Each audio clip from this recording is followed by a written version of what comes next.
Sir ఎట్లా కొంతమంది ప్రజాప్రతినిధులేమో ఈ లోకల్ బాడీ ఎన్నికల్లో మీరు అత్యుత్సాహం చూపించి ఎక్కువ ఖర్చు పెట్టకండి, ఈ ఎన్నికలు జరిగిన తర్వాత కూడా రద్దయ్యే అవకాశం ఉంటుంది, గతంలో మహారాష్ట్రలో ఇట్లే జరిగిందంటూ ఈటెల రాజేందర్ గారు మాట్లాడినటువంటి మాటలు. బట్ కాంగ్రెస్ బల్లగుద్ది చెప్తా ఉంది, మాకు కాన్ఫిడెన్స్ ఉంది, దయచేసి నోటికాడి కూడును లాక్కోకండి, మద్దతు ఇవ్వండి, 42% రిజర్వేషన్ అమలు అవుతుంది, మేము లోకల్ బాడీ ఎన్నికలు సక్సెస్ఫుల్గా కంప్లీట్ చేస్తామని అంటున్నారు. అంటే ఏం జరిగే అవకాశం ఉంది సార్ తెలంగాణలో ఈ లోకల్ బాడీ విషయంలో? అయితే రెండు రకాల పాయింట్స్. ఒకటి లీగల్గా చూసుకుంటే హైకోర్టు అయితే స్టే అయితే ఇవ్వలేదు. ఓకే, స్టే ఇవ్వకుండా ఎన్నికల ప్రాసెస్ మీరు కొనసాగించండి అని అనుమతి ఇచ్చినట్లు లెక్క. రెండవది, ఈ 8వ తారీఖు తర్వాత ఒకవేళ దాని మీద స్టే వస్తే వీళ్ళు ఫర్దర్గా మూవ్ కారు.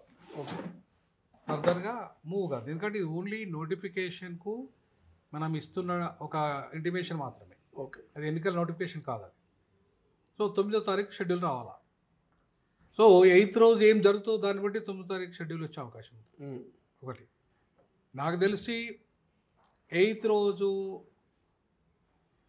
మీరు ఎన్నికలకు పోవద్దని చెప్పేసి అనే అవకాశం అయితే లేదు. ఓకే, నా దృష్టిలో. ఎందుకు అంటున్నానంటే మాట 2018 ఏదైతే పంచాయతీరాజ్ చట్ట సవరణ ఉందో ఆ చట్ట సవరణ చేసే అధికారం రాష్ట్ర ప్రభుత్వానికి సంపూర్ణంగా ఉంది. 50% సీలింగ్ ఎత్తేసే అధికారం కూడా ఉంది. ఓకే, సో అలాంటప్పుడు రాష్ట్ర ప్రభుత్వానికి అధికారాన్ని కోర్టులు కొట్టేయలేవు. సో కోర్టులు ఎప్పుడు కూడా ఒకవేళ రాష్ట్ర పరిధి లేని కేంద్ర చట్టం కనుక ఈయన సవరిస్తే కోర్టులు కొట్టేస్తాయి. ఓకే, కానీ రాష్ట్ర పరిధిలో ఉన్న చట్టాన్ని మాత్రమే సవరించారు. సరే, ఆయన 2018 ఎప్పుడో చేయాల్సి ఉండే. సరే, ఈ చట్ట సవరణ వీటన్నిటికంటే ముందే 9th షెడ్యూల్లో పెట్టే చట్టాల కంటే ముందే 9th షెడ్యూల్ పెట్టి మన ఫస్ట్ వీళ్ళు మార్చిలో పెట్టారు కదా ప్రపోజల్స్. అప్పుడు ఒకటి ఎడ్యుకేషన్ది, ఒకటేమో లోకల్ బాడీది అప్పుడే పెట్టి దాన్ని 9th షెడ్యూల్లో పెట్టాలని చెప్పేసి ఆ 2 చట్టాలు చేసి కేంద్రానికి పంపారు అప్పుడు. సో అంతకంటే ముందే ఇది పెట్టాల్సి ఉండే.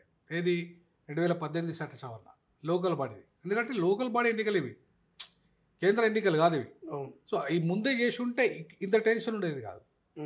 ఈ లాస్ట్ మినిట్లో చేసి కొంచెం టెన్షన్ గురి చేశాడు. జీవో విడుదల చేసి ఉంటే ముందే, నేను ఏమంటానంటే అప్పుడే దానికంటే ముందే చేసి ఈ చట్ట సవరణ చేసి లోకల్ బాడీ చట్ట సవరణ చేసి లోకల్ బాడీకి సంబంధించిన జీవో తీసుకొచ్చి ముందే ఉంటే కోర్టులు కూడా ఇంకా దీని మీద జోక్యం చేసుకునే ఆస్కారం ఉండేది కాదు. సో లాస్ట్ మినిట్లో ఏమైంది, రేపు ఇలా జీవో తెచ్చాడు, రేపు షెడ్యూల్ ఎన్నికల షెడ్యూల్ అని చెప్పి ప్రకటించేశాడు. సో కాబట్టి దాంతో కొంత కన్ఫ్యూజన్ క్రియేట్ అయ్యింది. ఇప్పుడు ఇక్కడ సార్ 9వ తారీఖు నుంచి నామినేషన్ల స్వీకరణ మొదలుపోతుంది, 8వ తారీఖు విచారణ ఉంటుంది. ఇదంతా కూడా కొంత అభ్యర్థులు కూడా కొంత కన్ఫ్యూజన్లో పడ్డారు. సోషల్ మీడియాలో ప్రతిపక్ష నాయకులు మాట్లాడే మాటలు కావచ్చు, లేకపోతే ఇంకొంతమంది చెప్పేటువంటి అంశాలు ఇవన్నిటి విన్న తర్వాత నిన్న దాకా కూడా అంటే ఈ 2 రోజుల పాటు, నిన్న ఇవాళ ఈ 2 రోజుల పాటు కొంత అభ్యర్థులు ఓటర్లకు దగ్గరయ్యే ప్రయత్నాలు చేస్తూ ఉన్నారు. బట్ మళ్ళీ కన్ఫ్యూజన్లో పడ్డారు. ఖర్చు పెట్టుకొని ప్రచారాలు కావచ్చు, ఇదంతా కావచ్చు, పోటీ చేసినాక ఇంకేమైనా అయితే ఏమైనా కన్ఫ్యూజన్లో పడ్డారు. సో అటువంటి ఓటర్లకు కావచ్చు, అటువంటి అభ్యర్థులకు కావచ్చు ఏం చెప్తారు? ఖర్చు అయితే పెట్టదంటారు. నేను ఖర్చు పెట్టకండి, ఇప్పుడు దావతులు ఇవ్వకండి. ఎందుకంటే ఇప్పుడు ఎన్నికల రూల్ కూడా విరుద్ధం ఇది. ఈ దావతులు, ఈ ఖర్చులు ఇవన్నీ కూడా ఏంటంటే ఒక రకంగా ఎన్నికల రూల్స్కి విరుద్ధం. కాబట్టి మీరు ఖర్చు పెట్టకండి. ఎందుకంటే క్లారిటీ వచ్చిన తర్వాత పెడతాయి కదా మీరు దావతులు ఇవ్వాలనుకుంటే. క్లారిటీ ఇంకా రాలేదు కాబట్టి మీరు జస్ట్ 4 రోజులు అయితే 1 వీక్ అయితే ఆగితే తెలిసిపోతుంది. సో కాబట్టి ఖర్చులు పెట్టకండి. రెండవది, ఇప్పుడు నాయకులు చెప్పినంత మాత్రాన ఎన్నికలు ఆగిపోతారనడం తప్పు. ఎందుకంటున్నానంటే ఇప్పుడు ఎప్పుడు కూడా ఒక కేసుకు ఇంకో కేసు సంబంధం ఉండదు. ఇప్పుడు ఒక కేసులో అట్లా జరిగింది కదా అని ఇక్కడ ఈ కేసులో కూడా అది జరుగుతుంది. మహారాష్ట్రలో గతంలో జరిగింది. మహారాష్ట్ర అక్కడున్న జడ్జి అక్కడున్న చట్టాల మీద ఆధారపడి ఈ తీర్పులు ఇవ్వాల్సి వస్తుంది. ఇక్కడున్న జడ్జి గారు కూడా ఇవాళ ఈ లోకల్ బాడీ చట్ట సవరణ చేసిన అధికారం వీళ్ళకు ఉన్నది కాబట్టి చేసిండ్రు. అక్కడ చేసిన తర్వాత ఈ చేసిన సవరణ ఇప్పుడు 42% బీసీలకు వాటా అనేది డెడికేషన్ కమిషన్ వేసి చేసినది లెక్క. సరే, ప్లానింగ్ కమిషన్ ద్వారా లెక్కలేసినప్పటికీ కూడా కమిషన్ అయితే ఆమోదించింది కదా, డెడికేషన్ కమిషన్ అయితే ఆమోదించింది కదా. సో ఆమోదించిన దాన్ని వాళ్ళ మనం ఏది చట్ట సవరణ చేశారు, దాన్ని బేస్ చేసుగా దేన్ని బేస్ చేసుకుని ఆ జనాభా బేస్ చేసుకొని వీళ్ళ శాతం 52% 56 ఉన్నది, ప్లస్ 10% ముస్లిం బీసీలు కలిపి ఈ వీళ్ళ మొత్తానికి 56% ఉందని చెప్పేసి ఒక లెక్కించారు. సో కాబట్టి 46 వీళ్ళది ఉంది కాబట్టి 42 ఇవ్వచ్చు అనే ఒక జస్టిఫికేషన్ ఇచ్చారు.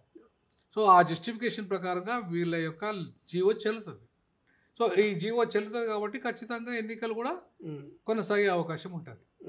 ఈ జీవో చెల్లని జీవో అని చెప్పలేము మనం. ఎందుకంటే ఇప్పుడు నేను జస్టిస్ ఈశ్వరయ్య గారిది కూడా వీడియో విన్నాను కానీ అది చెల్లదు, కొట్టి వేయబడుతుంది అని చెప్పేసి అంటున్నారు కారాఖండిగా వారు కూడా. కానీ నా ఉద్దేశంలో అది కొట్టివేయబడుతుందని అయితే నేను అనుకోను. ఎందుకు అనుకోనంటే చెల్లదైతే అనను.